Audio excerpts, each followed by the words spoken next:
Ok, vamos lá. Acho que a gente vai começar apresentando a gente e depois dar uma apresentação sobre etapas que todo mundo pode tomar de guardar suas coisas e também dicas se vocês têm interesse de virar uma arquivista em qual vocês podem tomar e aplicar no futuro.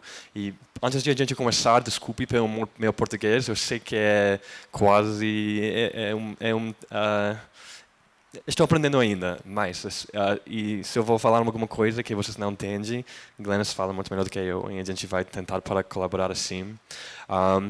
Antes dessa apresentação, a gente tem lá duas estações para inspeção e no direita a gente tem uma filme 8mm na esquerda, Super 8, e a ideia é que vocês podem praticar a mesma coisa que a gente está fazendo quando a gente encontra uma caixa de filmes, quando a gente está viajando, tentando para achar coisas. Essa é a nossa estação, nossa mesa que a gente usa e todo mundo pode aprender como para limpar, como para inspecionar, ver aspectos diferentes, fazer uma amenda. E a gente está hoje usando o Super 8 e 8 porque é um formato um pouquinho mais fácil de levar com a gente. Também, então a gente vai ter, acho que 30 pessoas aqui, a gente vai ter 10 pessoas em uma estação, 10 pessoas no outro e 10 pessoas aqui comigo. E aqui a gente vai falar sobre o fluxo de preservação digital, também marcação de luz, todos esses aspectos são muito importantes antes que a gente vai exportar e exibir um filme. Então acho que vai funcionar assim. Antes que a gente começar, eu vou me apresentar. Meu nome é William Mark Cardoso Plotnik, eu sou o marido da Glennis aqui. Eu trabalho no Sem Limite, eu sou cofundador da Sem Limite, é uma empresa sem fins lucrativos especializada nos Estados Unidos.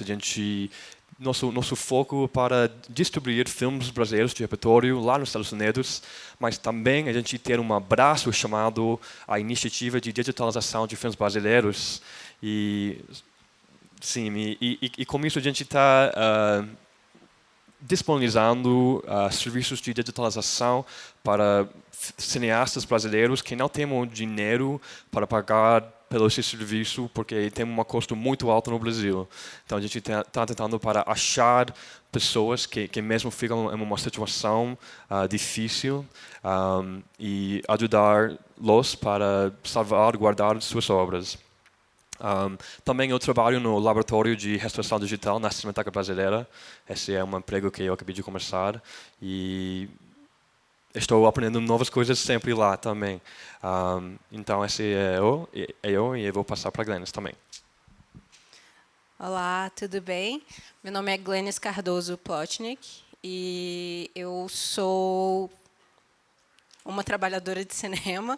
Já fiz várias coisas no cinema, tenho uma revista feminista sobre cinema, curadoria, então crítica, produção. E por conta do meu trabalho com o Verberenas, que é a revista de cinema feminista que eu criei, alguns anos atrás a gente começou a conversar e aí ele me chamou para ir nessa viagem, que foi a digitalização viajante, que eu já vou explicar. Então, queria assegurar a vocês que uma pessoa sem nenhum contato com preservação, com filme, conseguiu aprender de forma rápida e trabalhar com isso e fazer muitas coisas legais. Então, vou partir... Esse é meu lugar de fala, por assim dizer. E antes a gente vai começar com a apresentação. Vocês podem levar sua mão. Qualquer pessoa aqui tem uma experiência inspecionando, lidando com película, de qualquer forma. Deve ser Super 8, 8, 16, 35. Uma pessoa só. Tá bom. Talvez algum de vocês tenha experiência usando o DaVinci Resolve ou outros softwares de pós-produção, mexendo com cor, marcação de luz. Você tá... 2, 3, tá, ótimo. Então todo mundo aqui tem coisas para aprender, ótimo. Então a gente vai começar, você quer... Eu acho que a gente pode falar um pouquinho sobre como a gente faz a digitalização dos filmes. Então,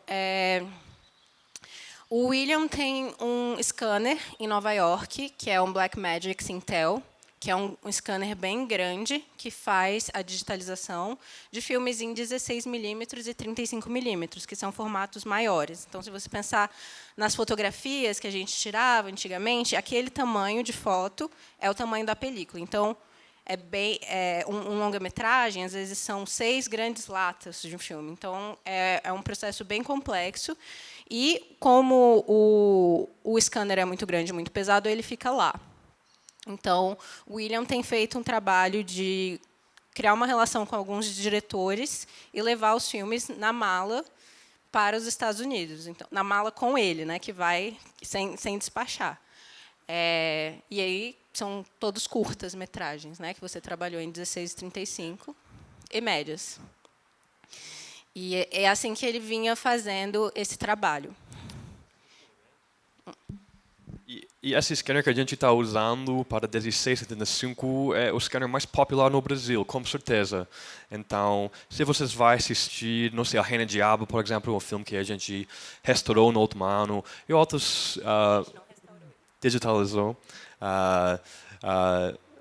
ou outros filmes curtas, é bem provável que todos esses filmes estão sendo digitalizados no mesmo scanner. Na Cinemateca a gente tem, nos outros laboratórios em Rio de Janeiro, então é muito comum. Mas tem, claro, muitos outros. Participou da captação de recurso e da distribuição do Rainha Diabo. A gente não fez a parte de digitalização nós mesmos, só para ficar claro. E aí, no ano passado, o William adquiriu um scanner novo, que era uma nova tecnologia que surgiu, que é um scanner de Super 8 e 8 milímetros que cabe dentro de uma mala.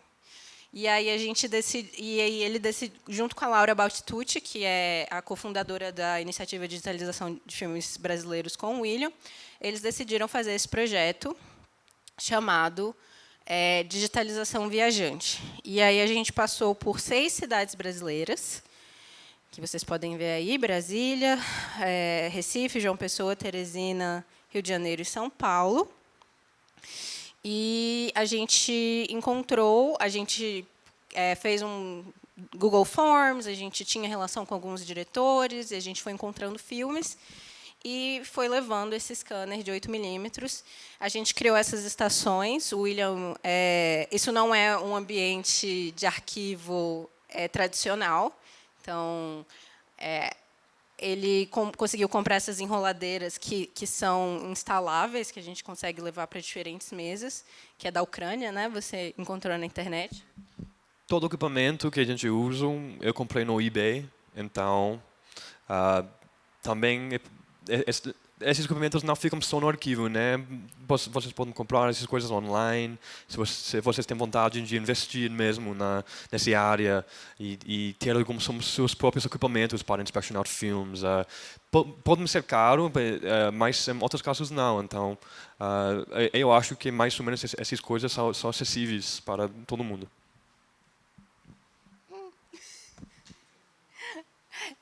O scanner atualmente está em São Paulo, que é onde a gente está baseado agora, e é lá que a gente vai trabalhar pelos próximos tempos. Então, foram 6 cidades brasileiras, o scanner portátil, foram 330 filmes, e agora a gente tem muitos filmes e muitos dados que nós precisamos lidar, mas o William vai falar mais dessa parte do digital.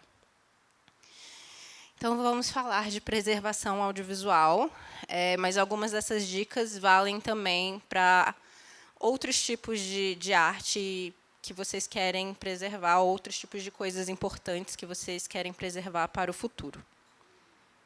Então, primeiros passos. Um disclaimer: essa aula foi inspirada por um guia que chama a Self-Preservation Guide for Film and Video Makers, que está disponível facilmente online, então vocês conseguem achar. Então, a primeira coisa que a gente precisa fazer com os filmes é localizá-los, as suas obras, né? Onde eles estão? Estão no arquivo? Estão na Cinemateca? Estão na casa de vocês? Está na casa de um amigo? Está embaixo da cama? Onde estão essas obras? É a primeira coisa que a gente precisa fazer, inclusive com os filmes digitais, né? Porque às vezes a gente faz o filme, coloca no YouTube, mas cadê o arquivo com qualidade para passar numa tela enorme que nem a do Cine Brasília? Então, é muito importante pensar onde estão os filmes e onde estão os arquivos, os diferentes tipos de arquivos e diferentes tipos de formato que vocês têm. Afastar do perigo. O filme em película ele tem vários tipos de fragilidade, porque é um material físico e, com o passar do tempo, ele se desgasta. Então, existem formas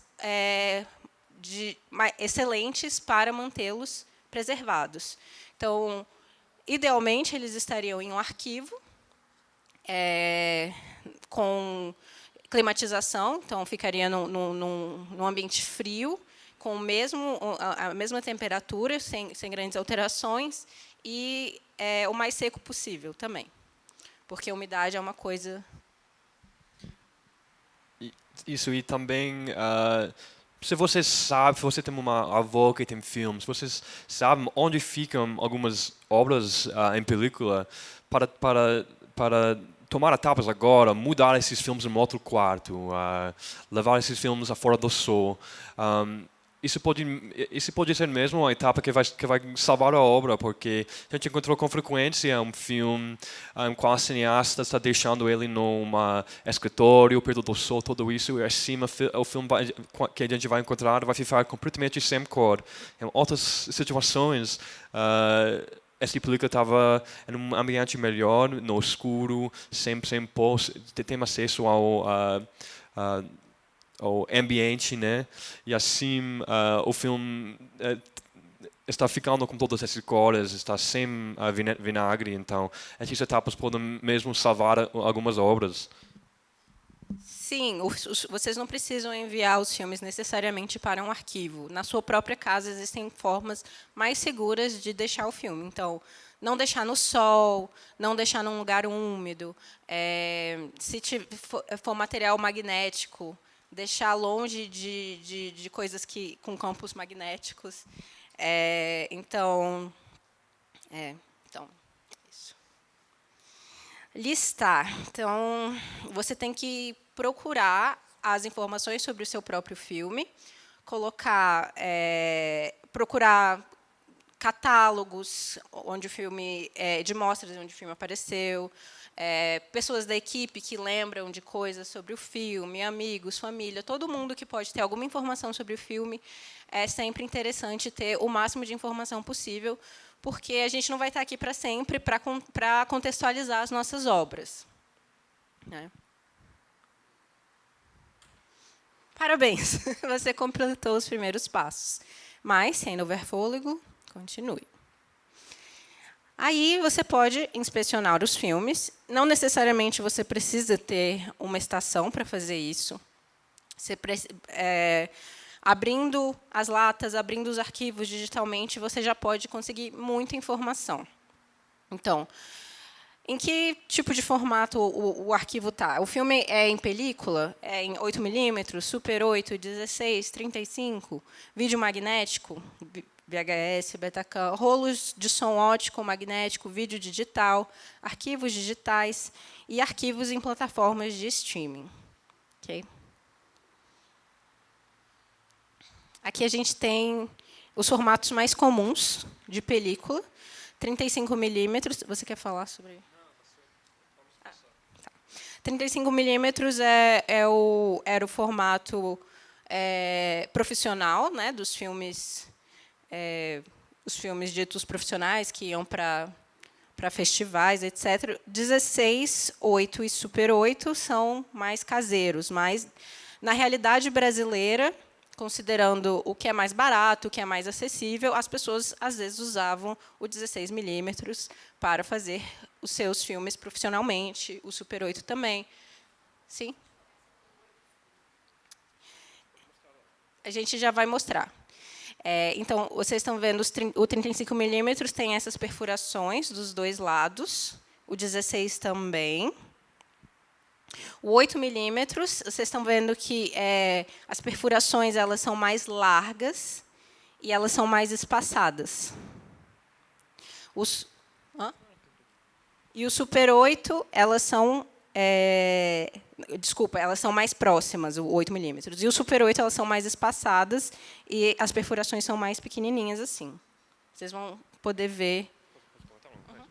A gente tem aqui para passar um filme Super 8, um aspecto essencial de Super 8 também está, ele vem às vezes como uma banda de som magnética. E isso é uma coisa incrível mesmo, que as pessoas que fizeram Super 8 conseguiram de incluir uma banda de som dentro da película, dando acesso às pessoas para tentar ficar um pouquinho mais experimental ou capturar um momento mais real. Nosso filme aqui, que a gente pode passar, vocês podem tocar ele, fazer o que você quer. Ele é um filme Super 8 com uma banda de som e vocês podem ver no lado ele tem uma som magnética. Lá a gente tem uma 8 e uma Super 8 também, então vocês podem também ver a diferença entre eles. É um aspecto essencial para dizer que esses formatos têm janelas diferentes. Então, quando você vai projetar Super 8, a Super 8 vai ficar como uma janela, palavra certa? Uma janela um pouquinho maior do que 8, 16 maior do que Super 8, 35 também. Também ele captura mais grana, 35 grau, 35 em vez do que 16 e assim Super 8 em vez do 8 milímetros. Super 8 também, muitas pessoas usam Super 8 para voltar para 16 milímetros. A gente vai, espero, tocar nesse assunto, mas filme vem com negativo, internegativo, formatos diferentes. E a ideia é que a gente pode criar copias, né? Super 8 não é um formato feito para criar copias, mas com frequência a gente pode ver uma filme em 16, que a palavra em inglês é uma blow-up. Não sei se isso é a mesma palavra em português. Obrigado. Uma ampliação. Então, quando a cineasta tem dinheiro, isso é possível também, mas não é com muito. Então a gente vai passar isso e depois você pode isso passar para a pessoa do seu lado. Aqui a gente tem alguns formatos menos comuns, que são o Super 16 e o 9.5 milímetros, que é bem diferente. 9.5, como vocês podem ver aqui, ele tem uma perfuração no meio da película. Isso é um formato que não viveu para muito tempo, mas ele chegou no Brasil. Tem pessoas aqui que lidam com 9.5 na Cinemateca Brasileira. A gente pode. Tem um grupo chamado Lupa lá no Rio de Janeiro. E elas também têm uma coleção com 9.5. Então, esse formato vem no Brasil. Veio no Brasil. E Super 16, eu nunca na minha vida vi isso aqui. Então, mas também é um formato que estava usado mais para ficar mais acessível para um cineasta que talvez não tenha o dinheiro de criar um filme em 35 e depois ele pode ampliar para 35 e a imagem vai ficar muito bonito. Então, é isso. Também 35 venha como uma banda de som, 16 também. E a gente pode falar sobre isso quando a gente dar uma olhada nos arquivos brutos que a gente tem no nosso site das ações. Mas bom para manter na mente que esses formatos, os negativos, nunca vêm com som. Quando você filmar 16, 35, você vai ter um elemento diferente de som. Quando você criar sua cópia positiva, tem uma banda e essa banda está usada durante o processo de projeção. Então, formatos que tem som, Super 8 tem som, 16 tem som, 9.5 pode ter som e 35 também. 8 é o único formato que mesmo não é possível. Síndrome do vinagre. Então, a síndrome do vinagre é a deterioração do acetato, que é o suporte de boa parte dos filmes em película feitos entre as décadas de 40 a 90. Então, como vocês podem ver aqui, o filme vai ficando... A primeira coisa que acontece é que ele começa a ficar com cheiro de vinagre, e um cheiro forte. Vocês vão sentir isso com facilidade. Assim. Depois, o filme fica menor, ele vai encolhendo, e aí ele vai ficando abaulado e quadrado. E depois ele vai ficando mole, e ele começa a perder a imagem. No estágio final, ele forma cristais e fica super quebradiço. Assim. A síndrome é irreversível. E é importante separar os filmes que você já começa a sentir o cheiro do resto dos outros filmes, porque isso vai passando de filme para filme. Você quer falar alguma coisa? Mesmo se, por exemplo, a gente ter uma filme, imagina que você tem um arquivo, né, com 100 filmes bonitos e incríveis, e você vai deixar uma filme dentro dele com vinagre, esse filme pode destruir o arquivo inteiro. Então é um aspecto muito forte e muito triste de cinema, e mesmo é importante de separar os filmes. Se você vai encontrar uma coleção, como a gente encontrou aqui em Brasília, a gente fez um projeto aqui e encontrou filmes em película, e se vocês também vai encontrar alguma coleção e tem um filme com um cheiro assim, com esse encolhimento, é muito importante de tirar ele, mas não jogar fora. Eu vou mostrar vocês. Eu digitalizei 2 filmes esse ano. Um ficou em um estado muito ruim de sinal do vinagre. Eu não consegui digitalizar, mas eu tenho o arquivo que eu vou mostrar. E eu encontrei um segundo filme que também tive síndrome do vinagre, muito ruim. Síndrome do vinagre muito ruim, e a gente conseguiu digitalizar ele. Então vocês podem ver a diferença e como isso pode impactar. Mas a única coisa que a gente pode fazer, né, hoje é para digitalizar essas obras. Então essa etapa de digitalização vai ficar essencial. Mas não vale a pena para jogar esses filmes no lixo, eu acho. Sim, você tem que separar dos filmes saudáveis, mas manter ele também da forma mais saudável possível. Nos arquivos, eles separam esses filmes, mas também não jogam fora. E aí tem diferentes níveis de acidez para ver em que estágio o filme está.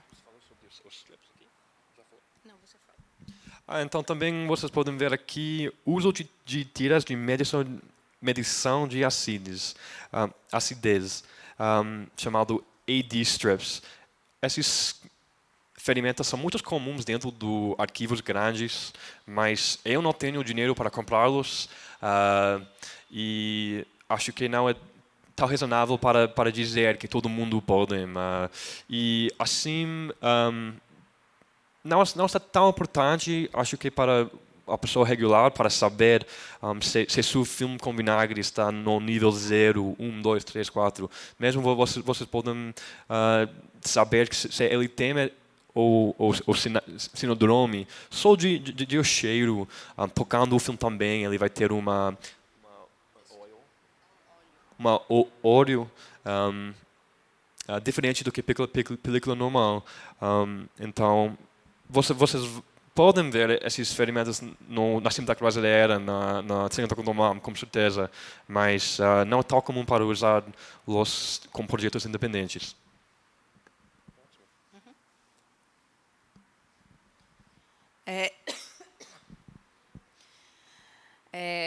Melhorar as embalagens é uma coisa importante, então não deixe em contato com os filmes plásticos, adesivos e papéis.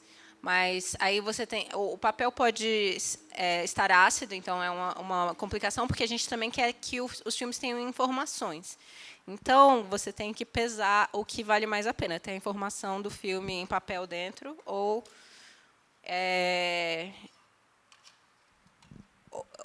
é um risco que você está correndo, se o papel acidificar. Os melhores recipientes para a película são estojos ventilados, feitos de polietileno ou polipropileno. Aqui a gente tem alguns estojos, e vocês podem encontrar também mais informações sobre isso nesse site. E também esses estojos, tipicamente, vocês podem comprar no eBay, talvez Mercado Livre também. Eu comprei algumas no eBay para Super 8 e elas são essenciais mesmo. Se vocês vão encontrar na sua vida um filme 16:35, ele vai ficar fora de uma estojo.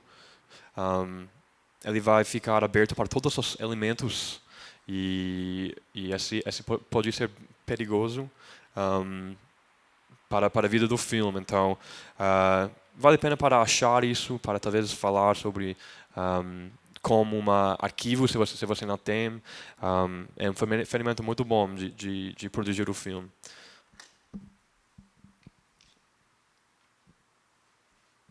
Etiquetar. Então, agora com as informações que a gente conseguiu anteriormente, quando a gente estava listando os filmes, a gente precisa encontrar uma forma de colocar essas informações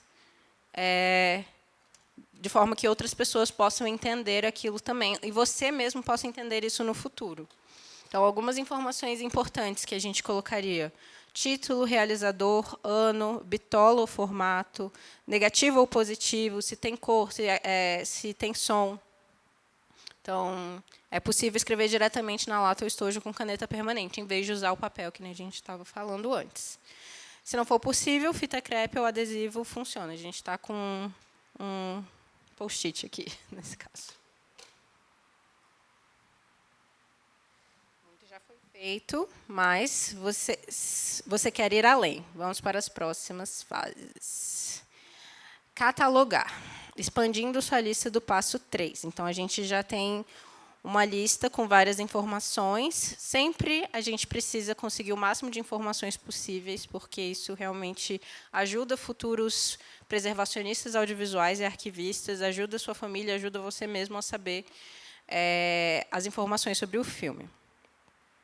Então, bons recursos para essa catalogação são o Excel, Airtable, algumas ideias de campos para preencher.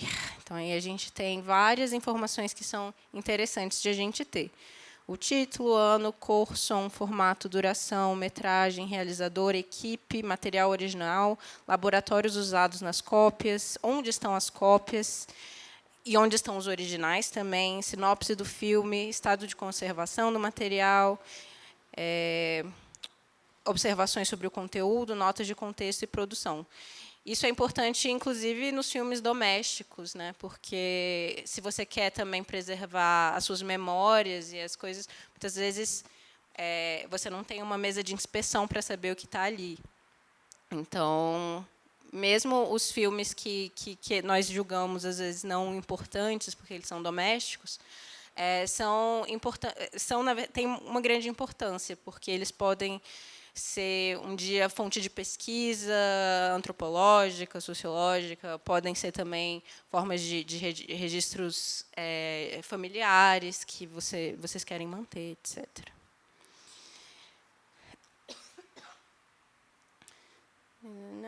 Esse quadro é interessante, se vocês quiserem tirar foto, tem algumas informações legais, caso você tenha um material em película para preservar. Pois todo mundo usaram códigos para identificar tipos de película, e eu estava em dúvida sobre esses códigos porque eu não sou daqui, e eu achei um livro muito bom que está disponível na internet, lançado na Cinemateca Brasileira, chamado... Pode dizer o nome. Manuseio de películas cinematográficas. Isso, e ele tem todos esses códigos essenciais para saber se você vai ficar no ambiente de um arquivo. É um livro em geral que eu achei muito bom. Eu quero dizer também, nesses termos de catalogação, nunca na minha vida eu achei um filme que tem todas essas coisas. Título, ano, cor, som, formato, duração, tudo isso. Esses aspectos são difíceis. Quadros por segundo também. É bom para notar o que vocês podem notar. Quando vocês chegar na etapa de mandar o filme para uma pessoa que pode digitalizar, de entrar em contato com o arquivo, de tentar para exibir, essas coisas vai ficar essenciais. Com frequência eu recebo um e-mail, eu tenho 10 filmes e eu não sei nenhuma coisa sobre eles. Isso é muito difícil para saber se esses filmes podem ser interessantes, se a gente pode digitalizá-los. Então, o que a pessoa pode fazer de notar aspectos essenciais sobre o filme vai ajudar muito nas próximas etapas de conseguir exibir essa obra um dia. Reabrigar. Se você acha que suas condições são inadequadas para guardar seus filmes, então, se vocês têm filmes em películas e sua casa é muito quente ou muito úmida, vale a pena pesquisar ou procurar um arquivo ou cinemateca que pode receber os filmes. De preferência, arquivos regionais ou especializados nas especificidades dos seus filmes. Então, na Bolonha, por exemplo, eles têm a Cinemateca da Bolonha, mas eles também têm um arquivo dedicado a filmes domésticos. Então, eles vão saber lidar melhor com filmes domésticos, já que são formatos diferentes e exigem cuidados diferentes também.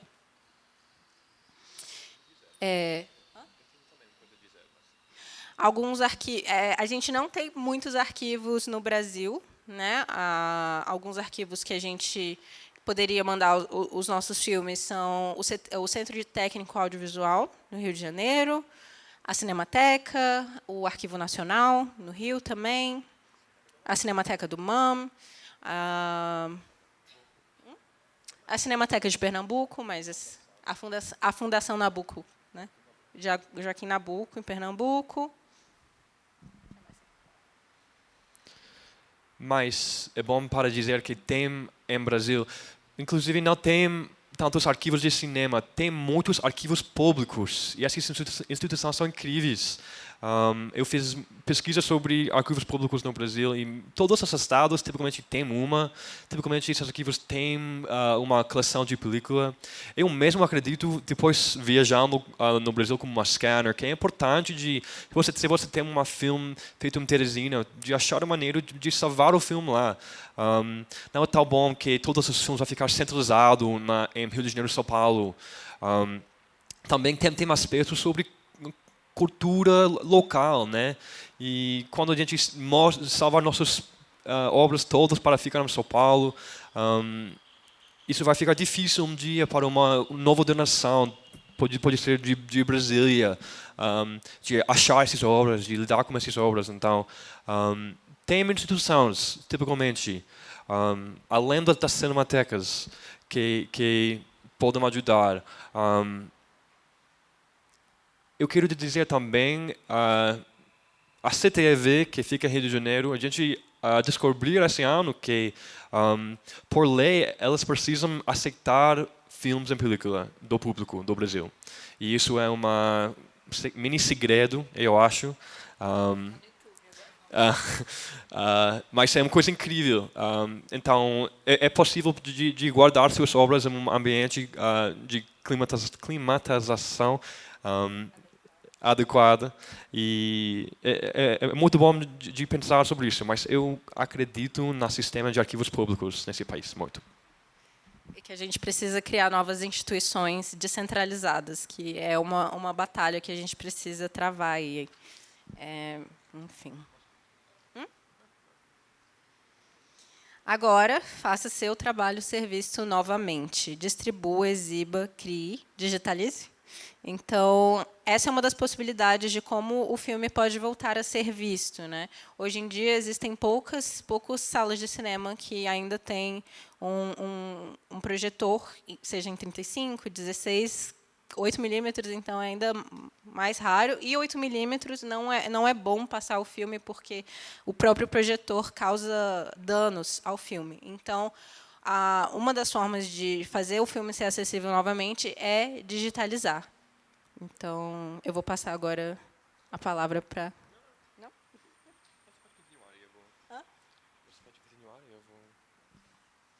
Então, a digitalização é um passo importante no processo de preservação das suas coleções.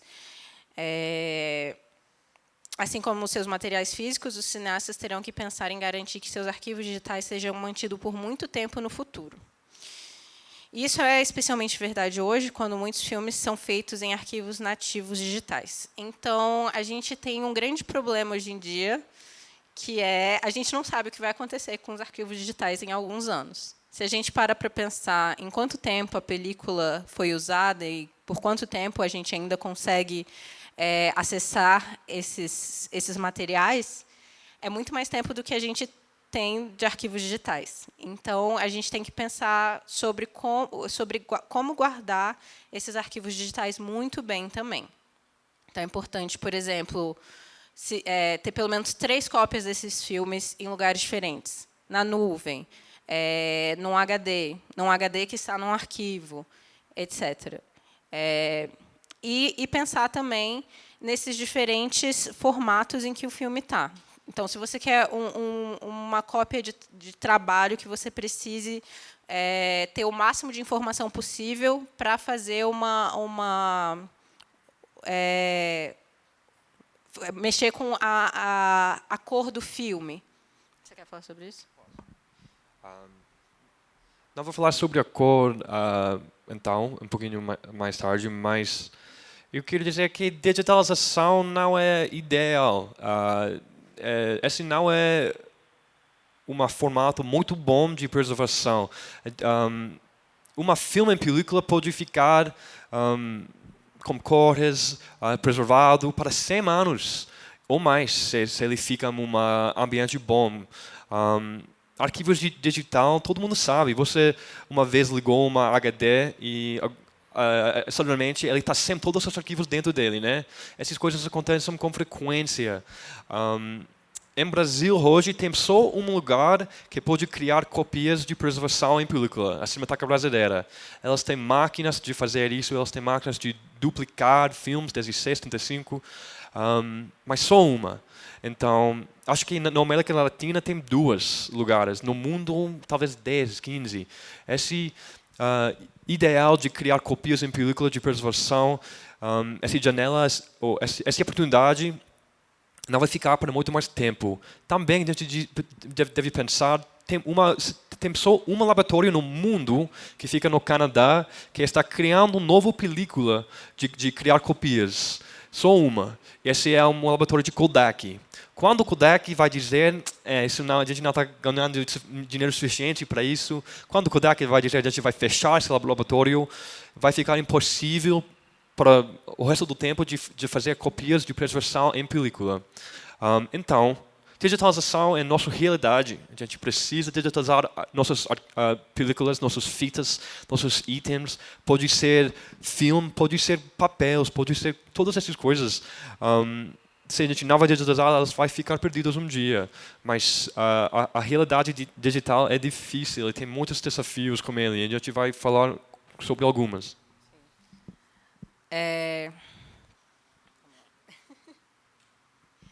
Desmistificar a complexidade. A gente trazendo complexidade, mas os arquivos digitais são, em geral, extremamente complexos. Os arquivos digitais que podem conter informações audiovisuais são extremamente diversos, e é possível se sentir sobrecarregado com as opções e as poucas informações sobre que cada formato de arquivo é ou faz. Então, aqui eu acho que o William sabe falar melhor do que eu sobre esses diferentes arquivos e para que eles são usados, mas eu acho que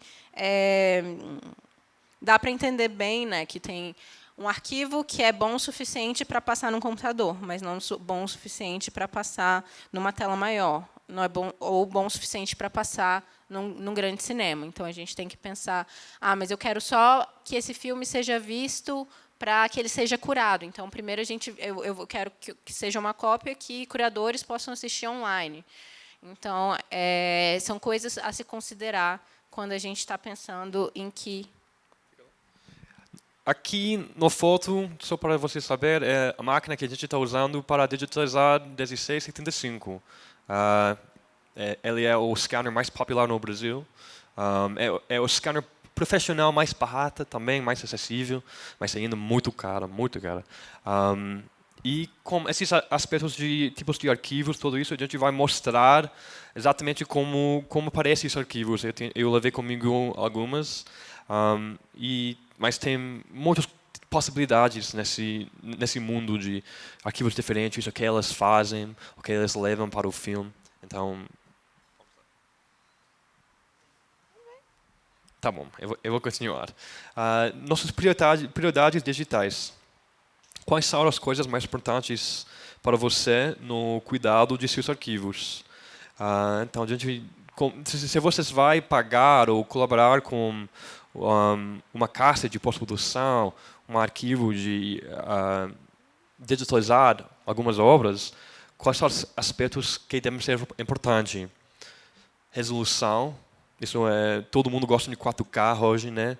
Então, esse é um aspecto importante.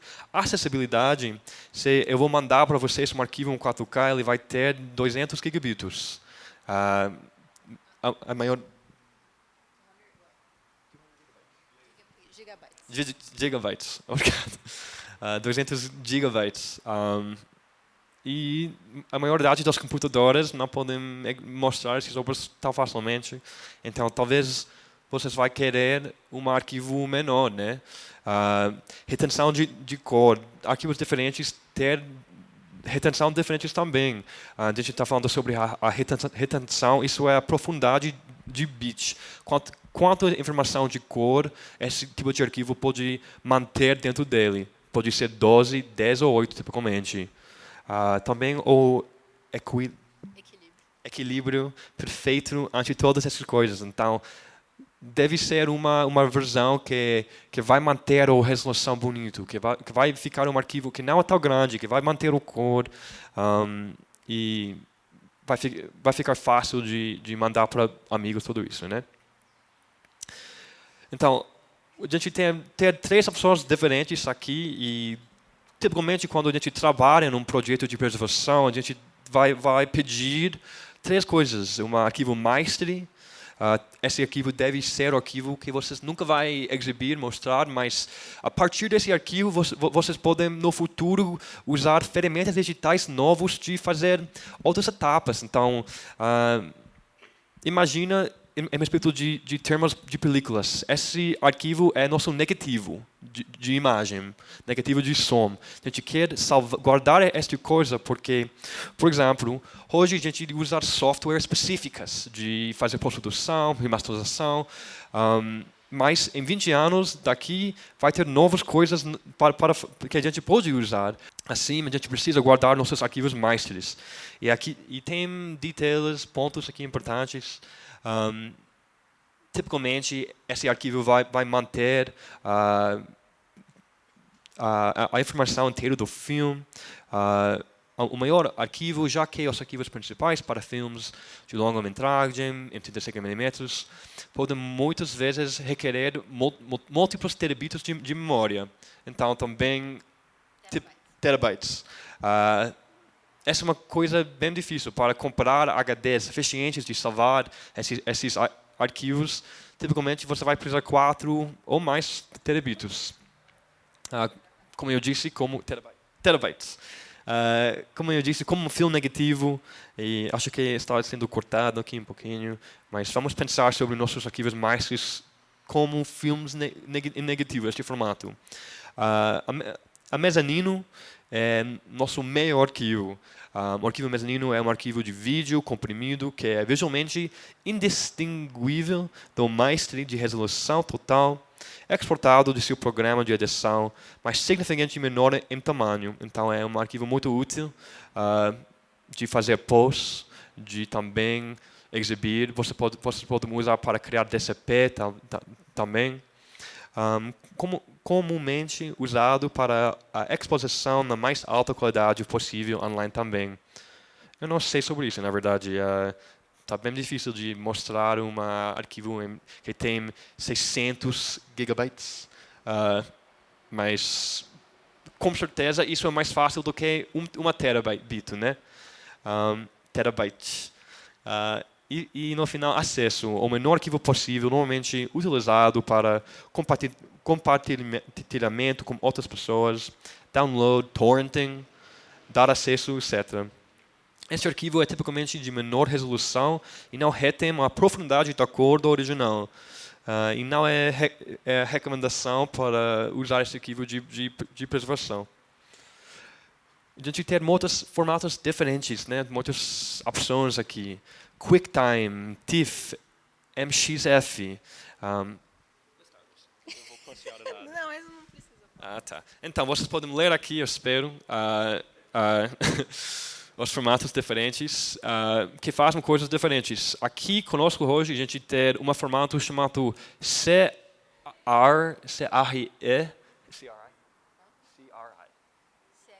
CRI, que é o formato de nosso scanner, o Sintel. É um formato muito chato, muito estranho. A gente vai falar sobre ele e vou mostrar a vocês como ele funciona. Também a gente tem DPX, que é o arquivo, eu acho, que é mais comum hoje para preservação audiovisual. A gente usa DPX na Cineteca Brasileira. Então, eu vou mostrar a vocês como esses arquivos funcionam. Os formatos que escolhemos dependem do que o indivíduo pretende fazer, mas também depende de sua capacidade de harmonizar memória digital. Então todo mundo aqui provavelmente lidou com QuickTime, MP4, esses formatos que vocês podem fazer torrenting dos filmes, vocês podem mandar para seus amigos. É mais comum. Outros formatos são menos e maiores. A melhor maneira de decidir que formato é melhor para você é entender como cada um deles funciona. E vamos lá em breve. Mas tem recursos também incríveis, recursos. A gente incluir um deles. Mas, tipicamente, você vai ter um formato em frente de você. O que é Cineano? O que é DPX? Colocou no Google e vocês vão achar muitas informações sobre ele e também vocês vão achar informações sobre como você pode usar ele de preservar, fazer post, tudo isso. Então, essas informações são bem disponíveis online. Prioridades digitais, parte 2. Nossas sugestões. Isso é o que eu estava fazendo, mas eu fiz esta apresentação 6 meses atrás, então eu vou dizer uma coisa aqui, eu não concordo hoje, mas tipicamente um master file que pode produzir grandes arquivos intermediários e de acesso no futuro e que se converte facilmente para DCP. E isso mesmo é importante para ter um arquivo bem grande que mantém toda a profundidade do bit, tudo isso. Um arquivo intermediário de alta resolução que retém parte da beleza essencial do maestri e que ainda pode ser carregado online. E acho que, na verdade, esses arquivos intermediários são difíceis de carregar e fazer download. Eu uso o Google Drive para um arquivo que tem 600 gigabytes. Eu tenho bastante problemas, então ainda esses arquivos intermediários depende do que você está usando de baixar, pode ser difícil. Mas um arquivo de acesso facilmente compartilhável que pode ser reproduzido na maioria dos reprodutores de vídeo. Esse é um arquivo incrível e todo mundo pode compartilhar, mandar, é essencial.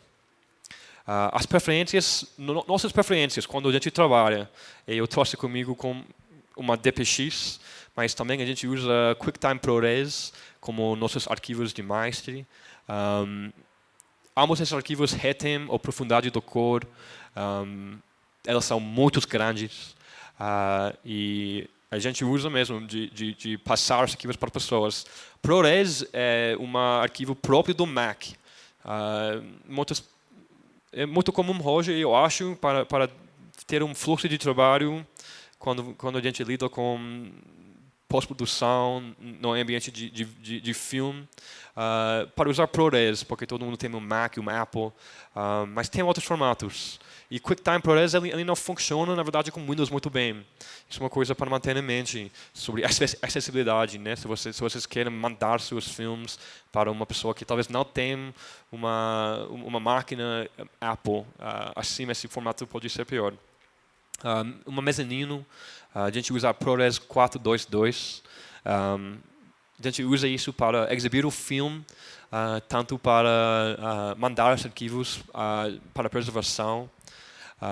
E como eu escrevi aqui, 422 HQ está uma versão de distância do original sem nenhuma perda de qualidade de imagem. E com 422 regular, a qualidade das imagens começa a mudar. Quer dizer que isso é difícil de ver na tela grande, eu acredito. Se eu vou assistir um arquivo 422 HQ e 422 no mesmo tempo, às vezes é bem difícil para ver, aqui a resolução é melhor, a cor é mais brilha. Mas o que está importante é que quando a gente mostra um filme, sempre está uma mentira em frente da gente. Cada projetor tem suas especificações, cada tela aqui vai mostrar a cor diferente. Exato. Como assim também, né? A gente está usando uma conexão para conectar. Mas tem informações em número que vai dizer o que está real no arquivo. O bit de cor está valor numérico. A resolução é um valor numérico. A gente tem scopes que a gente usa de saber informações sobre a profundidade da cor também. Eu vou mostrar um pouquinho. Eu vou mostrar alguns exemplos disso. E, finalmente, acesso MP4 e H264, o codec mais comum ao redor do mundo hoje, de mandar filmes, de lidar com imagem em uma forma mais acessível. Tipicamente, se você vai assistir um filme no seu celular, se você vai mandar um filme, você vai usar esses dois formatos. Preservando seu arquivo digital. Uma vez que você tem seus arquivos digitais, né, uma pessoa digitalizou o filme, a obra e mandou, é hora de pensar sobre os próximos passos para preservar os filmes. Os próximos passos importantes depois são inspecionar, duplicar e separar. Então, a gente pode inspecionar nossos arquivos digitais tanto como película. E também uma coisa incrível sobre digital é que a gente pode duplicar facilmente o arquivo, sem perder nada. E também a gente tem um jeito aqui de separar os arquivos. E vamos lá agora. Inspecionar, então, normalmente quando trabalhamos com outras empresas para digitalizar filmes, elas estão trabalhando em muitos projetos ao mesmo tempo, como Cinemídia, como Cinetac Brasileira, como casas de pós-produção no Rio de Janeiro. Seu filme é só uma de 100 filmes que eles estão lidando. E, por causa disso, muitas vezes, tem problemas com os resultados finais e resultados finais. Em um ambiente de arquivo profissional, tem maneiras de verificar em detalhes se tudo está correto como um arquivo. Mas em um ambiente amador, como eu tenho, devem ser tomadas medidas básicas para garantir que os arquivos que você tem estejam ok. Isso é muito normal. Você vai receber filmes feitos que uma casa de pós-produção mandou e você vai ver que tem um quadro que está perdido no filme, que tem uma parte estranha, que a cor não está perfeita. É muito importante de manter um diálogo com essas pessoas, porque se você está pagando pelo serviço, vocês merecem a maior qualidade, ou melhor qualidade. Melhor qualidade, obrigado. Inspecionar. Então, a gente tem muitos softwares que podem mostrar exatamente o que está dentro do arquivo. Acho que é muito bom de pedir que o cara de pós-produção vai mandar você uma screenshot, pode ser, mas informações sobre a obra. Aqui, em frente de a gente tem várias coisas, codec, duration, bitrate, e o que é importante, eu acredito que você vai abrir o arquivo e ver que o que você tem em frente de você está a mesma coisa que elas mandaram. O meu filme não tem 60 e 40 pixels. O que está acontecendo aqui? E o software que todo mundo usa é MediaInfo. Além de softwares que ficam no próprio computador, MediaInfo é um software open source que todo mundo pode baixar. E ele vai listar todos esses aspectos que são essenciais para saber. Mas acho que vale a pena sempre de fazer isso. Duplicar, separar. Eu vou deixar os textos aqui, eu só vou falar, acho que é mais fácil. Como eu disse, quando a gente tem arquivos digitais, a gente pode duplicá-los. E esse aspecto de duplicação é incrível, porque assim a gente pode começar a separar. E por que você vai querer separar? Muitas pessoas recomendam, pessoas profissionais que trabalham com restauração, preservação, que você não deve guardar todos os seus arquivos no mesmo espaço. Se você vai duplicar X filme 3 vezes, né? E esse filme vai manter na sua casa. O que vai acontecer se tem um desastre climático e tem água na sua casa e todos os seus HDs vai ficar destruído. Então, é bom de pensar que a gente pode duplicar o arquivo, colocar o arquivo na nuvem, numa HD diferente, mas eu recomendo de manter uma copia com seus pais, com um amigo, pode ser como arquivo mesmo, aqui em Brasil, como arquivo público talvez, mas para manter todas as coisas juntas com você, tipicamente uma coisa errada pode acontecer e assim as obras podem ser perdidas. Mas sim, a gente pode duplicar arquivos digitais sem perder qualquer informação dentro dele. Com película isso é muito mais difícil. Tá, acho que a gente está chegando no final. Tem que ter três coisas aqui, mas a gente vai mostrar alguns recursos. Tem muitas pessoas aqui no Brasil e fora do Brasil que lidam com esses assuntos. Com todos esses, tem, acho que só um brasileiro, a BPA. A BPA é nossa colaboradora, a Associação Brasileira de Preservação Audiovisual, e elas são uma organização aqui no Brasil que são um grupo de arquivistas que trabalha no ambiente de arquivo, talvez em jeitos profissionais e não profissionais. E se vocês têm qualquer dúvida, em minha experiência, elas são muito abertas de falar sobre coleções, sobre dúvidas. Uma recurso muito bom e um grupo incrível. O resto aqui a gente listou outras organizações que trabalham com arquivo, mas a BPA para mim é o mais importante aqui. Outros.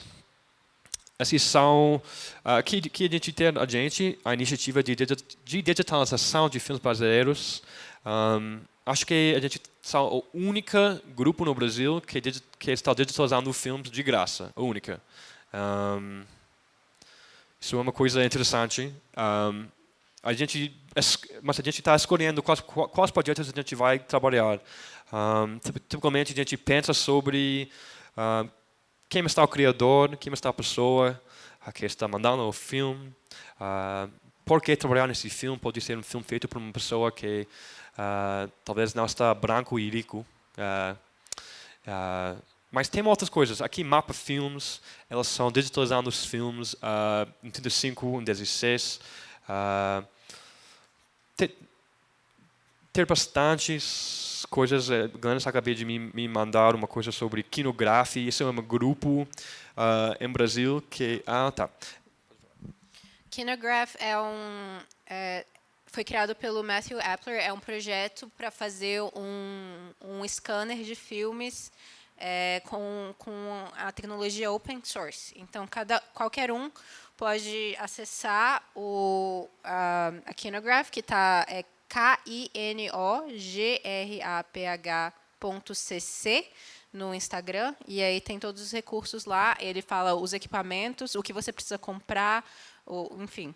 E aí eles têm também um fórum onde as pessoas mandam ideias para ele, todo mundo troca ideia para fazer esse scanner, porque é uma tecnologia muito cara e muito inacessível. E no Brasil, como a gente sabe, a gente tem todo o problema de imposto em tecnologia, que as coisas chegam ainda mais caras aqui. Então, eu tive o prazer de conhecer o Matthew recentemente e ele está fazendo esse trabalho incrível. Então, se vocês quiserem se arriscar em fazer um scanner com as coisas que ele está compartilhando, eu acho uma grande experiência. Também, vamos lá com Cinemáquina. Também é um grupo aqui no Brasil que conseguiu de criar uma scanner de filmes DIY. Como diria DIY em português? Faça você mesmo. Faça você mesmo. Esse é um projeto incrível. Elas conseguiram de conectar uma DSLR numa câmera para um projetor e elas configuram um projetor de passar a película lentamente, assim elas estão capturando cada quadro por quadro da película e depois convertendo todas as fotos, que a película é 24 fotos por segundo, quadros por segundo, né? Então, convertendo essas fotos para imagens em movimento. Tem vários lugares em Brasil que conseguiram fazer isso. Além de Cinemáquina, tem um lugar em Rio de Janeiro e em São Paulo. Tem coisas que são possíveis, além de pagar muito dinheiro. Mas, claro que tem opções aqui em Brasil. Tem também Link Digital. Elas fizeram a Reina de Aba. Mapa Filmes também, fez muitas coisas incríveis. A gente colocou Lupa, Laboratório Universitário de Preservação Visual, no UFIF. Lá elas têm um scanner muito bom. E eu colaborei no passado com eles e eu paguei como uma HD. Então, isso foi mais acessível para mim, de levar uma HD dos Estados Unidos até aqui. E elas conseguiram de digitalizar os filmes para mim. Então, bom para manter em mente que ter pessoas pensando sobre o futuro de digitalização aqui no Brasil. É bem difícil por conta da costa. E eu espero que no futuro esses serviços vão ficar mais disponível e acessível. E acho que esse é o nosso único cartão. Preservação audiovisual é um trabalho coletivo. Eu acredito isso mesmo. Acho que a coisa incrível é quando pessoas come together, se juntam de pensar sobre audiovisual nesse aspecto de preservação. Todo mundo tem uma avó ou uma pessoa da família, talvez um amigo que tem filmes em película. Eu acredito que além de filmes feitos em 1675, filmes amadores, filmes domésticos, são importantes para o nosso patrimônio audiovisual no Brasil.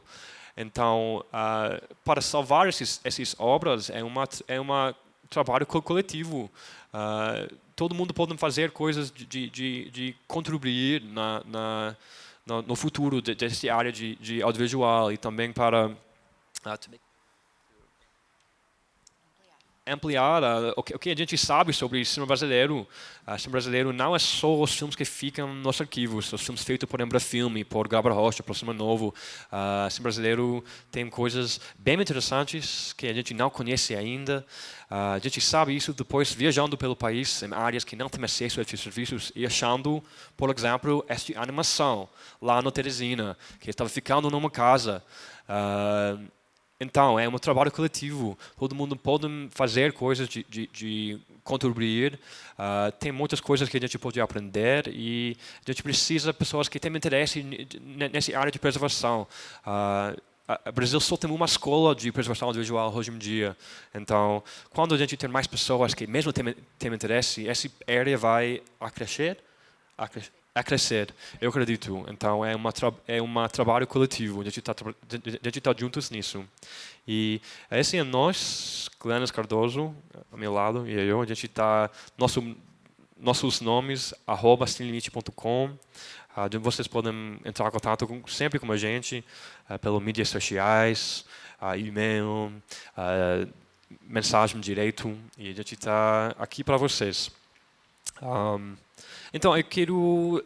Agora, essa é a nossa última carta, slide. Qualquer pessoa tem uma pergunta que vocês têm antes que a gente vai mudar para nossas sessões 3 diferentes. Qualquer pessoa talvez tenha uma coisa para dizer, uma pergunta, comentário. A gente está aberto para isso.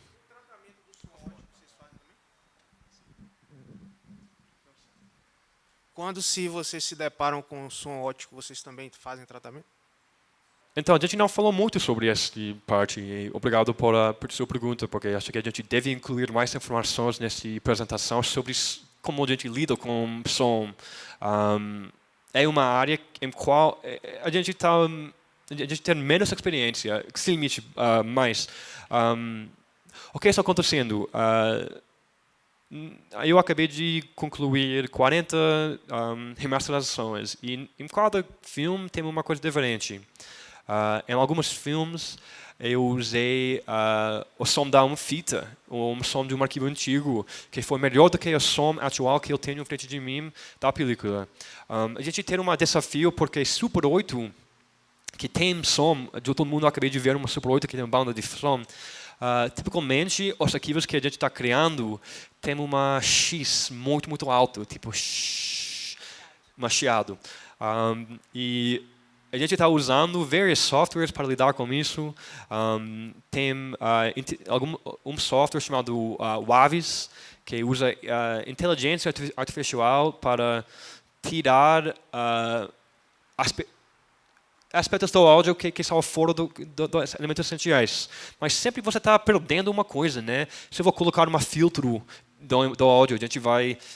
Talvez tenha uma árvore no fundo que a gente vai perder.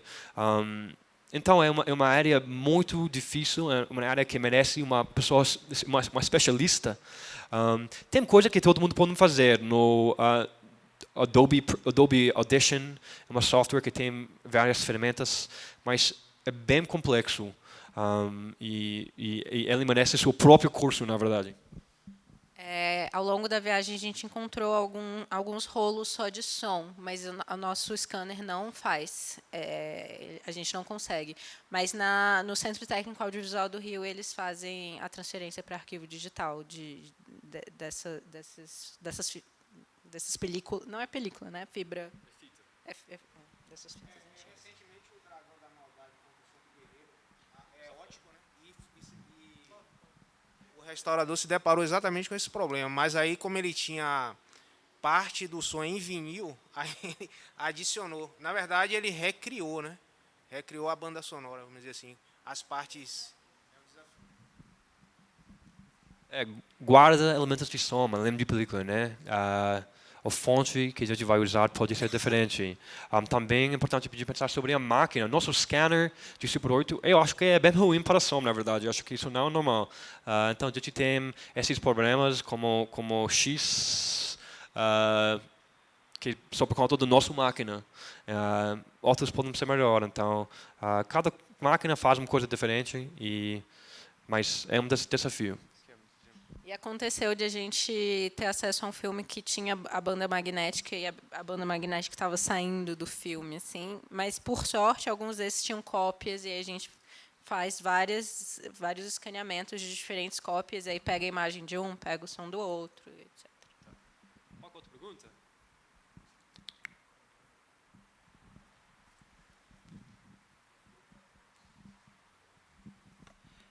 Como é a questão da exibição do filme depois que já está tudo restaurado, digitalizado? Como é que é o contato com as distribuidoras e esse tipo de coisa, assim? Porque é o que eu mais acho que fiquei em dúvida, né? O que acontece depois, né? Como esse filme é mostrado. Depende da pessoa que tem os direitos, na verdade. Tipicamente, a pessoa que está digitalizando não está a pessoa que tem os direitos para a obra. Então, sempre caso por caso. Sem limite, a gente gosta de ajudar, a gente tem um site, a gente pode exibir. Tem que ter também colaboradores. Então, às vezes eu falo para uma pessoa: olha, eu posso talvez colocar você em contato com uma cinema. Em outros casos, a pessoa que tem os direitos, elas querem o arquivo e depois elas não querem falar com a gente. Sempre esses aspectos estão mudando. Direitos são bem difíceis em Brasil, eu acho. Tipicamente não é uma empresa que tem muitas obras. Talvez vocês conheçam Janus Films, que tem os direitos de todos os filmes franceses, os clássicos, né? Não tem isso mesmo no Brasil, grupo que comprou muitas coisas, especialmente quando lidando com filmes menos conhecidos como a gente. Tipicamente, os direitos ficam como cineasta.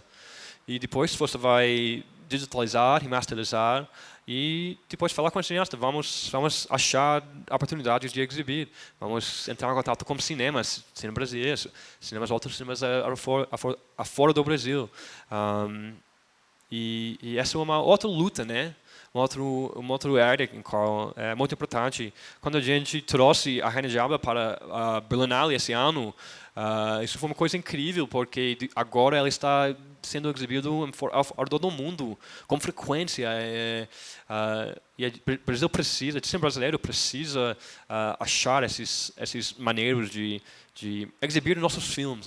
E acho que é uma outro desafio mesmo. Eu acho que é uma coisa importante para a gente pensar na criação dessas relações fora das nossas áreas. Então, por exemplo, o William, ele é um arquivista, mas ele também trabalha com curadoria e com crítica. E ele tem relação com vários pesquisadores e tem criar esses ecossistemas para os filmes existirem. Então, por exemplo, ele já antes de criar a iniciativa de digitalização de filmes brasileiros, ele tinha a Cinelimite, que estava focada em distribuição. Então, tinha os textos sobre os filmes e tinham exibições digitais, né, virtuais. E o Verberenas foi algo parecido também. Então, a gente começou como alunas de audiovisual, que queriam fazer filmes, mas, ao mesmo tempo, a gente via que os filmes feitos por mulheres estavam sendo criticados só por críticos homens. E aí isso causa também um tipo de ponto cego na crítica que não permite que o filme chegue em outros lugares. Então, realmente, é uma grande rede assim, que precisa ser criada para a gente pensar num ecossistema saudável para os filmes existirem. E aí, como ele já tinha a iniciativa da Cinelimite, a gente conseguiu fazer uma mostra na Cinemateca com alguns dos filmes que a gente digitalizou. E isso permitiu que muitas pessoas vissem, por exemplo, os filmes. A gente digitalizou muitos filmes queer na Paraíba. Então, vários festivais entraram em contato com a gente. E aí a gente passa o contato para os realizadores ou o arquivo onde a gente encontrou os filmes e assim vai. Qual é a outra pergunta? Alguém tem? Tá bom.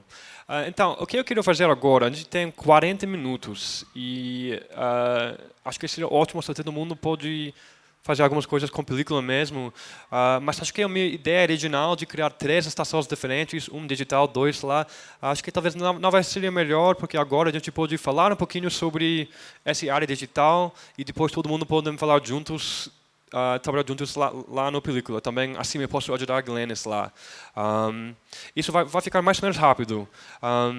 Primeiro eu quero mostrar a vocês exatamente depois eu digitalizar um filme, nosso scanner. O que a gente tem aqui? A gente tem 2 tipos de arquivos, DPX e eu vou falar em inglês, desculpe, CRI em inglês. C-A-R-E. CRI, obrigado, Glennis. O que está acontecendo aqui? Cada quadro do filme, cada quadro tem o seu próprio arquivo.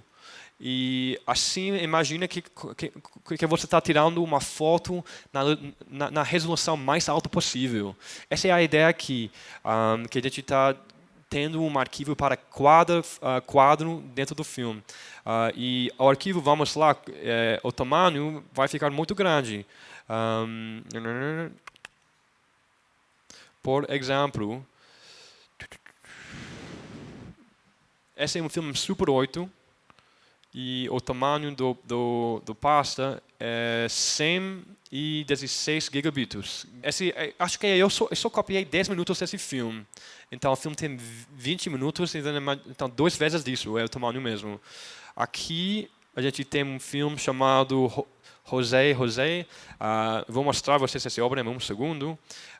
Eu não consegui capturar esse filme inteiro. Acho que esse tem... É pequeno por conta disso, mas eu quero mesmo encontrar uma outra coisa. Aqui a gente tem filme em 35. Acho que por causa dos trechos é bem menor. Mas, em geral, acho que esse é o nosso indicativo melhor assim. Um filme em 35mm, que é uma longa-metragem, pode ser uma terabit ou 2 terabytes em total para um filme. Esse é só o seu arquivo mestre. Então é bem grande. E vamos falar um pouquinho sobre... Porque eu quero mostrar a vocês o que está acontecendo aqui. Estou digitalizando o filme. Sempre está diferente, sempre ter suas próprias coisas diferentes. E vamos falar primeiro sobre Cinário de Vinagre, né? Aqui, esse filme, desculpe, estou pronunciando completamente errado, é um filme brasileiro. Uma pessoa entrou em contato comigo, ela disse que tem uma cineasta, uma mulher, que é uma das primeiras mulheres cineastas no Brasil, né? Eu tenho o filme dela, a única cópia que existe comigo, e eu quero que você vá digitalizar e salvar o filme. Quando eu encontrei o filme, ele teve um cheiro muito forte de vinagre, e eu pensei, vamos ver o que está possível. Também, como sinal de vinagre, o filme vai encolher muito. E esse encolhimento vai tornar o filme quase impossível de digitalizar com nossa máquina. Tem outros, mas aqui são os outros. E como vocês vão ver, a gente não conseguiu salvar essa obra. Esse filme agora, ela está procurando uma outra empresa, um outro grupo para fazer. E nosso problema aqui é que é impossível de estabilizar a imagem. Além dos problemas óbvios, no película aqui, ele está pulando, soltando em muitas maneiras diferentes. Isso é um exemplo quando o filme fica com vinagre muito mal. Com meu perspectiva, tem quase nada que a gente pode fazer. Tem softwares que a gente pode usar de estabilizar a imagem, mas quando está ruim assim, a gente não tem acesso aos alguns mais caras, mas isso é uma situação bem difícil. Mas vamos para um outro exemplo. O primeiro curta de cineasta Renato Tapajós, a gente digitalizou este ano, chamado Vila da Barca. Também um estado de vinagre muito, muito forte, muito ruim. Menos ruim do que essa obra que a gente mostrou a vocês. Eu tentei digitalizar o filme com 10 quadros por segundo. E vamos ver o que acontece. Também, eu espero que todo mundo possa ver a tela aqui. Que bom. Também pulando. Assim é muito difícil de fazer pós-produção, de remasterizar o filme. Então, o que eu fiz? Eu rebobinei o filme e eu usei 1 quadro por segundo de digitalizar o filme. E essa é uma situação em qual a gente conseguiu mesmo de capturar a obra. E agora vamos. Estabilizado, mais ou menos, ainda está pulando um pouquinho. Mas com isso, digitalizando 1 quadro por segundo, imagina, esse filme tem 20 minutos, 24 quadros por segundo para 20 minutos. Acho que demorou 4 horas, não sei, muito tempo de passar. Mas no final, a gente conseguiu digitalizar a obra. Essa é uma cópia combinada e a gente pode ver que também a imagem não está em um estado muito bom, né? Tem um contraste muito fraco aqui. Então, quando a gente remasterizou o filme, a gente colocou muito mais contraste, muito mais cor, e esses são os outros finais. Tem ainda o quadro está pulando um pouquinho, mas em geral agora a gente pode mostrar essa obra de novo com um novo contraste e a gente usa um áudio diferente do que a película para exportar ele, né? Então é só um caso quando a gente está falando sobre cenário de vinagre. Vocês sabem o que eu estou dizendo. Aqui, nossos outros 2 exemplos, a propósito, são 16 cópias combinadas positivas de 16. Vamos dar uma olhada sobre 35. Eu quero notar, antes de fazer isso, sobre áudio. Aqui no lado está o nosso waveform de áudio. Então, a cópia positiva, ele vem com isso, e a gente pode usar este áudio de criar nosso arquivo de som. É uma coisa muito bonita. Vamos olhar um outro assunto. O que está acontecendo quando a gente tem um filme que está perdendo o corpo completamente? Em frente de a gente é um filme de Paraíba, feito em 2004. E a única cópia que está existindo, o negativo está perdido, é uma cópia positiva que perdeu todo o cor dele. Aqui é a película, está bem estável, mas completamente, acho que rosa é a palavra, purple. É completamente purple, roja aqui. E o que a gente pode fazer? Vai ficar quase impossível de voltar para as coisas originais. Na Cinemateca Brasileira é bem incrível, porque tipicamente quando a gente trabalha na pós-produção, eu tenho talvez uma copia aqui que tem problemas, mas uma outra copia em película que eu posso usar como uma referência de cor. O que deve ser os cores dessas calças aqui? A gente sabe, parece vermelho. Para mim parece, mas a gente não pode saber completamente, até a gente pode mesmo olhar numa autocopia. Infelizmente, este aspecto não existe no nosso caso. A gente está digitalizando a obra, deixando a película fora para voltar para a cineasta e trabalhando com isso. Então, a gente não tem uma autopelícula, mas se vocês têm interesse de trabalhar com preservação, esse software aqui, chamado DaVinci Resolve, é mesmo o melhor ferramenta de mexer com cor. E a gente pode facilmente falar como que está acontecendo aqui. Eu sei que esse é bem pequeno, mas todo mundo vai lembrar, né? Essa é a nossa película, completamente sem cor. Mas tem alguns aspectos, uma verde, né? Os calças vermelhos. Mas em frente de a gente está o quê? Nossos waveforms. Com isso a gente sabe o que está acontecendo. E esses waveforms vêm em formatos diferentes. Aqui Parade, aqui Vector Scope. Aqui a gente pode ver que as cores estão ficando aqui blue, entre yellow, amarelo, verde, vermelho e azul. E agora ela está dizendo para a gente que as cores são azuis. Também aqui, né? Em nosso Parade, a gente tem os azuis aqui muito, muito alto. Aqui na cima está nossos light source, nossa fonte de nossa luz, e aqui nossos pretos, nossos brancos, nossos pretos.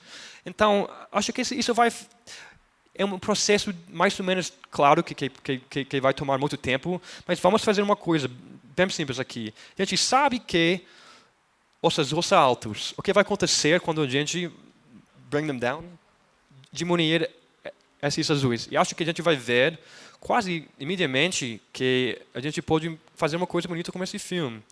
Então vamos lá, eu acabei de mudar isso e agora a gente pode ver essa película. Está sem o azul, a gente tem agora, esse problema está fora. E agora eu posso colocar mais contraste, eu posso focar, por exemplo, eu posso... onde estão essas calças? Aqui. Eu posso criar um desenho ao redor dessas calças e só colocar mais contraste dentro das calças. Mas, então, tem coisas que a gente pode fazer. É relativamente fácil. Só aqui o que eu fiz. Eu percebi azul e eu tiro o azul. Tem muitas coisas aqui que talvez parecem um pouquinho difícil para aprender, mas tem alguns vídeos no YouTube e depois de uma hora todo mundo pode aprender. Esse software está de graça. Então, é um software incrível de inspecionar filmes, tudo isso, né? E vamos também notar aqui nosso waveform de som, 35mm, copia positiva, está nesse lado do filme, 16 no outro lado.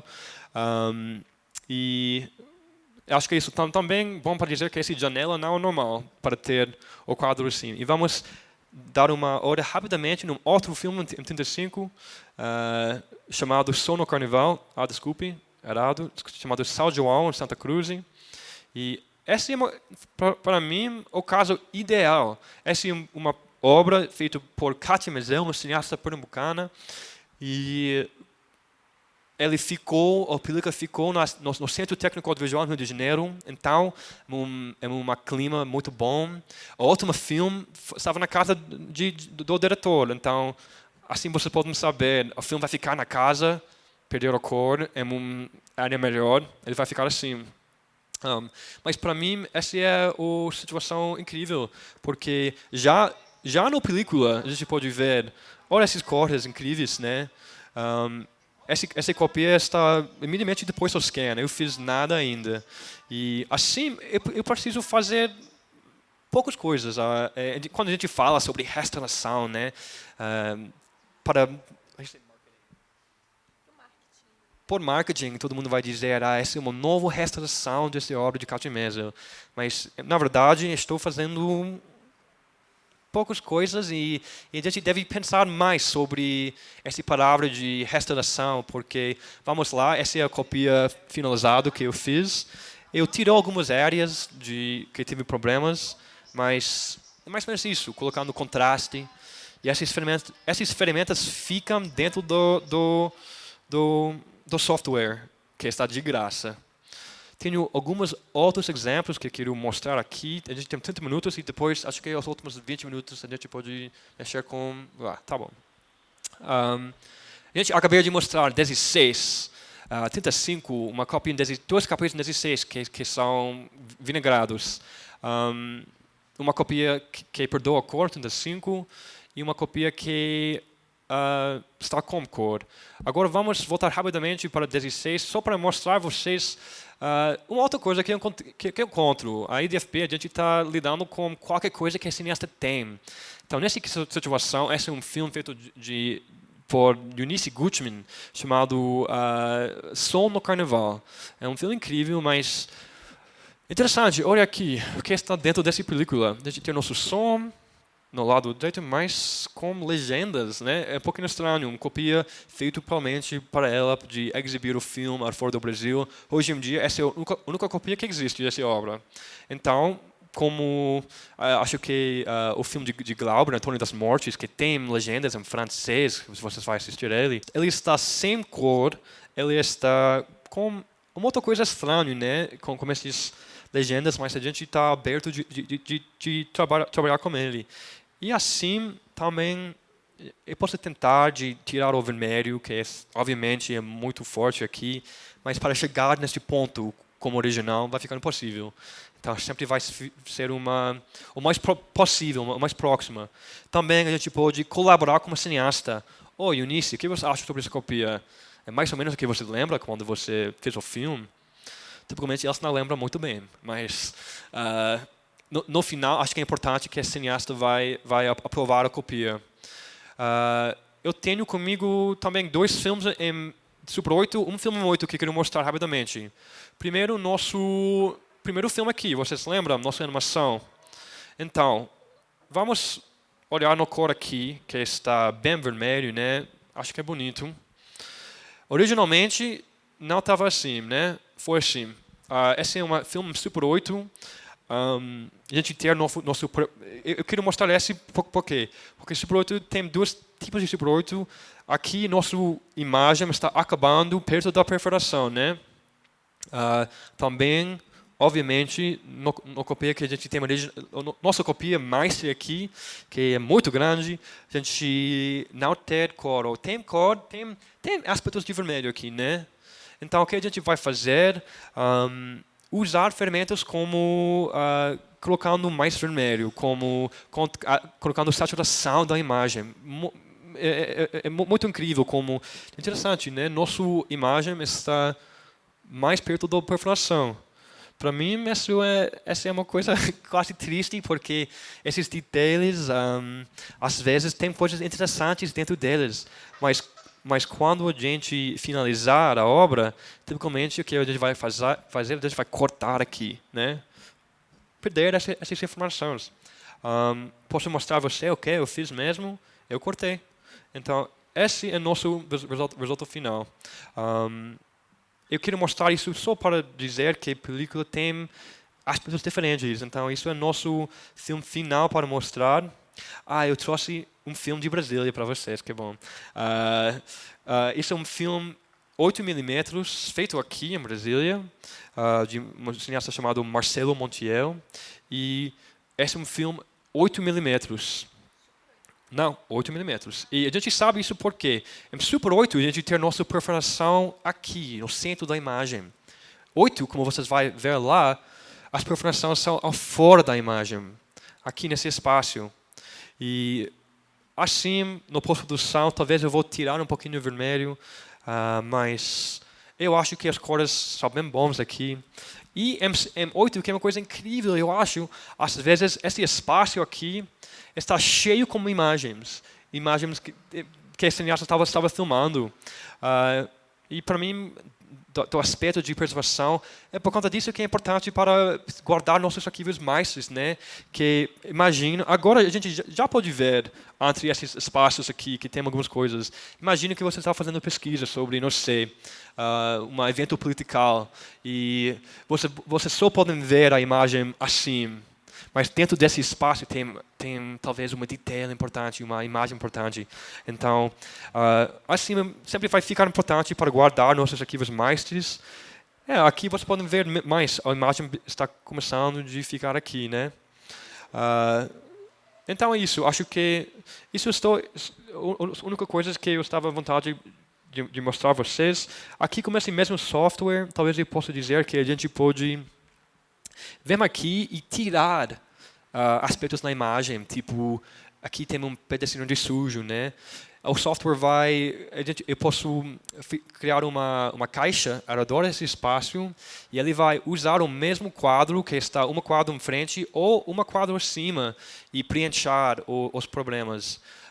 Isso é muito comum hoje. Se vocês vão assistir um filme de Criterion, não sei, vocês podem pensar, parece que é um arquivo digital, né? Um filme digital, não tem nenhuma coisa, tem nada disso, né? Nenhum suja, nada. E ela está limpando, tirando esses aspectos, como Photoshop mesmo. Cada quadro a gente pode pausar e tirar. E essa parte a gente não faz muito. Eu gosto que o filme parece como um filme, mas às vezes a gente precisa. Imagina que este caixa tem uma raso muito forte. A gente pode tentar para conectar de novo. Então é isso. A gente falou sobre síndrome de vinagre. Cor, né? Como você pode dar uma olhada no nosso waveform, saber temos demais formas de tirar isso.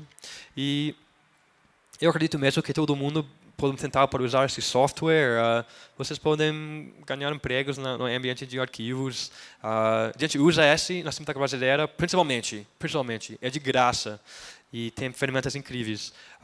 Muitas pessoas usam para fazer pós-produção, né? Eu quero o luz em frente da pessoa vai ficar vermelho, mas está bom para preservar também. Então, a gente tem 20 minutos. Se vocês estão com vontade, vocês podem ficar com a gente vai ir lá nessa estação e mostrar como a gente está limpando a película. Todo mundo pode tentar também. Não, tudo bem. Quero dizer uma coisa antes que a gente vai ir lá. Com frequência, pessoas usam uma solução, pode ser isopropílo álcool ou uma solução diferente de limpar a película normal. A gente não tem isso, é uma químico, então a gente não quer que todo mundo precisa ter luvas. Mas, tipicamente, quando a gente lida com filme, a gente tem uma luva, our fingerprints, como dizer? Nossos digitais podem criar muitos problemas na película. Na Cinemateca Brasileira, outro dia, a gente viu numa quadro como dizer? Digital. digital, né? De uma pessoa e depois de tempo ele vai criar um fungo. Então a gente não toca filmes sem luvas, tipicamente, ou sem limpar nossas mãos. Esses filmes a gente pode destruir. Eu já que criamos cópias, esses filmes não são importantes. Então vocês podem cortar, mas é bom para manter isso em mente. Pode usar uma solução, às vezes.